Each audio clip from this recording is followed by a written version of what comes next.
Good afternoon and welcome to Small Biz Updates. My name is Kristie Ferrantella and I'm the president of the Nantucket Chamber of Commerce. Small Biz Updates is brought to you by the Nantucket Chamber, NCTV 18, and the Keep the Rock Solid campaign. Today we're going to take you on a walk through downtown as we talk to businesses about what it's like to reopen amid COVID. We're looking forward to spending the afternoon with you. Our first stop is Handlebar Cafe. Welcome to Handlebar Cafe. Thank you, Jason Bridges, for joining us this morning. My pleasure. So Jason, what's it like to reopen amid COVID with the bike tours and Handlebar Cafe?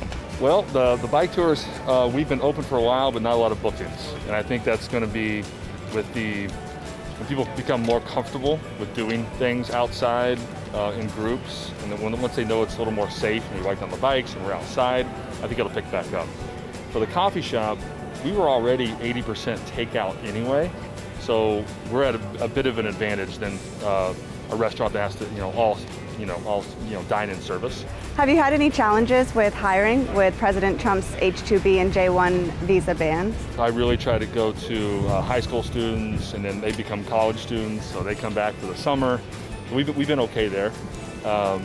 It's really just trying to adapt to the new extra safety procedures and not to have your labor costs go so high to where it doesn't make sense to be open. So I keep trying to lower that while keep the revenue coming in. So can you talk a little bit about ways that you're adapting with COVID? How are you keeping your customers and your visitors safe? So online ordering, you can order from your phone.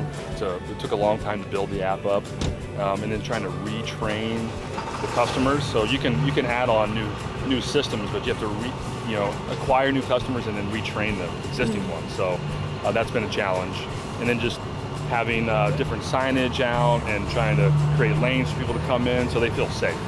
So thinking about summer, what would you tell people planning to visit Nantucket this summer? Two things: keep Nantucket safe, like wear a mask, social distance, do all those things, even if it's not that way where you're coming from, because we're taking it very seriously here. And I think the second way is be prepared to experience Nantucket in a different way. Like to get your coffee here, it's just going to be different. You might have to download an app. You might have to call and put your credit card over the phone. Like everything might take a little longer, and you might have to just do more things outside. We're now in Jack, our newest shop downtown, and I'm here with Nancy. Welcome, Nancy. Thank you. So tell us a little bit about Jack. So everything in here is made on Nantucket, mostly by me. We have soaps and quilts and pottery, and I just love making things, and I love selling them. I've done the market for 7 years, and I wanted one place where I could sell everything. Perfect. And everybody's welcome. That's so great. And so what has it been like to open up amid COVID? And kind of what was it like in March when we started to have the outbreak and shutting down downtown? Well, I have to admit that in March, it took the stress off. So for the first 3 weeks, it was kind of like, okay, because you thought that COVID, we were only going to be in lockdown for 2 weeks, right? So as it started to go on, it became incredibly stressful. And you wondered, when are we going to open? So I just decided to prepare to open, and as soon as he said we could, I was ready. Do you have anything you want to say to potential visitors this summer or customers? You're all welcome, and I want you to come. You're welcome to browse. You're welcome to buy. I only want people buying things they're 100% happy with. We're here on Island Boat Rental with Brandon. Welcome. Welcome, thanks for having me. So we're going to chat a little bit about what life is like with Island Boat Rental this summer. Life is great on the water here at Island Boat Rental so far. We're starting to get busy. We got a big weekend coming up on the 4th. All the boats are starting to get booked up. Had a few happy customers so far. Nice. So it's looking to be a good summer. And what was it leading up to this with COVID? Kind of what was your March and April like, and how have you guys adapted? So our busiest months are July and August. So we had kind of the luxury of waiting a little bit as new information came out, new phases developed. But so June been a little slower, but July and August we already got a lot on the books. Looking forward to more. Awesome. Yeah. So is there any message you want to let visitors know or potential visitors to the island? We want to make sure we're following all the COVID protocols. So what we do for that is every boat after every use gets washed our employees all wear masks. And then other than that, we expect to have a really great summer. That's good to hear. The weather stays good. Especially days like today, Yeah. it's a perfect time to get out on a boat. Exactly. And thank you, Island Boat Rental Yeah, and my Brendan, pleasure. for joining us today. Yeah. I'm here at Act 4170 with Susan Fairgrieve, the owner. Welcome, Susan. Thank you. So tell us a little bit about how life for Act 4170 is going right now. Well, things are picking up a little bit. It's been a challenge getting things, acclimated to the new COVID situation.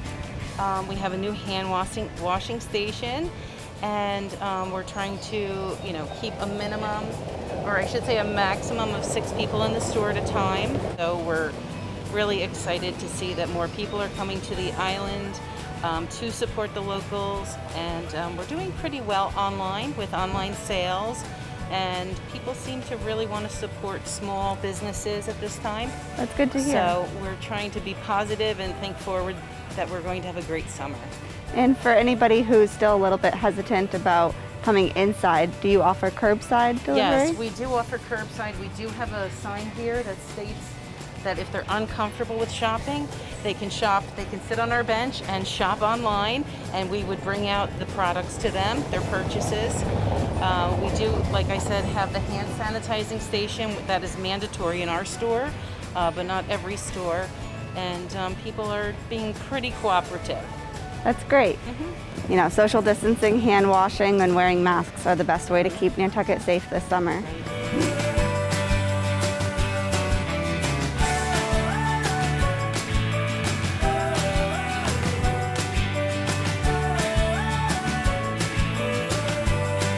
Thank you to Act 4170 for inviting us into the store and showing us what life is like during this COVID time and how to be safe while we shop and explore Nantucket. Thank you for joining us today as we showcase a lot of the businesses as we start to reopen. As we always do, we wanted to end the programming with some small biz updates that all businesses should know about. First, today, June 30th, is the last day to apply for the PPP loan. This is the Paycheck Protection Program that allows businesses help and relief for paying payroll and business expenses like rent and mortgage for up to 8 weeks. And so that application is through your local bank. We hope that you've applied and gone through that process, because today, again, is the last day to apply for that loan. We have very good news, though, that even though this program is closing, the SBA EIDL loan, the Economic Injury Disaster Loan, is still open, or has reopened, and is accepting new applications. They closed down a couple weeks ago to new applications, but have since reopened in the last several days. So any business that missed out on that opportunity or has missed out on the opportunity to apply for the PPP now has the chance to apply for the EIDL. We also recommend investigating the Main Street Lending Program. It is also for small businesses with a larger amount of loan, and so we recommend you look at that as well. Unfortunately, this week, businesses heard from President Trump that there's a ban on H-2B and J-1 visas for coming to the country until 2021. If you already have your application in and your employee is already in the States, there is a possibility that they can still come. So we recommend that you contact your program that you applied through or contact your lawyer who's representing you. We know that hiring is one of the biggest challenges facing all businesses on Nantucket every year, but especially this year, and especially with the increased needs of COVID. The Chamber has a job board, so if you're looking to hire and you have an open job, please reach out. Today is June 30th, and we're still in Phase 2, Step 2 of Massachusetts' reopening plan. We are hoping to move into Phase 3 this upcoming week, and we'll be waiting patiently to hear from Governor Baker on any business updates. Follow the Nantucket Chamber on Facebook and Instagram, and of course, our e-blasts always keep you up to date for all the local, state, and national news and how it relates to businesses. As we've entered Phase 2, we've seen today that many restaurants are opening for outdoor dining, and they've started limited indoor dining. We encourage you to support small businesses as much as you can while maintaining your safety this summer. We've also seen retail open for limited capacity, and if you're interested in trying on clothes or merchandise, we recommend making an appointment beforehand. Lastly, lodging has been open since the beginning of Phase 2, and we welcome people to the island. As with all businesses, as you're starting to reopen or you're hiring employees and bringing them to Nantucket, we want to make sure you knew about the new PCR testing capabilities at Nantucket Cottage Hospital. If you are interested in testing your employee, businesses have the option of paying a $150 fee to have the COVID-19 test performed on your staff. That's $150 per employee to make sure that you're keeping your business safe, your customers safe, and our island safe. If you do qualify as a high-risk business, the town of Nantucket has authorized $100,000 to pay for these tests, and if you contact the Nantucket Cottage Hospital, they can work with you to determine if you're covered or if you would need to pay. As always, if you're sick, please do not hesitate to go to the hospital and get tested. Those tests are free, they do not cost $150, and they do not require authorization by the Nantucket Cottage Hospital. If you have any symptoms of COVID, we encourage you to go to their drive-through testing site and be tested. Through all of this, Nantucket has seen so many new businesses popping up, and we want to make sure we support them to not just survive their first summer on Nantucket, but to survive many more, along with our businesses who have been around for years. Special shout out to Jack and Grace Geyer for opening this year, and we'll be hosting a ribbon cutting this week with them, which you can follow along on the Nantucket Chamber's social media pages. We also want to encourage you to celebrate the summer outside with outdoor dining. Many restaurants have their own patios, but what the Nantucket town has done this summer that's unique to past summers is we're allowing outdoor dining on sidewalks and streets in places all located downtown and across the island. We encourage you to check out places like the Chicken Box, which instead of having the best band and show of the summer, will be serving chicken in a box at the Chicken Box inside their beer garden, as well as Cisco Brewers that has outdoor reservations. Downtown, you can explore places like the Tavern, Charlie Noble, or the Whale, all having outdoor dining, and feel like you're in Europe this summer on Nantucket. Thank you for joining us for Small Biz Updates, and we look forward to seeing you next Tuesday at 3:30. This is a partnership between the Nantucket Chamber of Commerce, NCTV 18, and the Keep the Rock Solid campaign.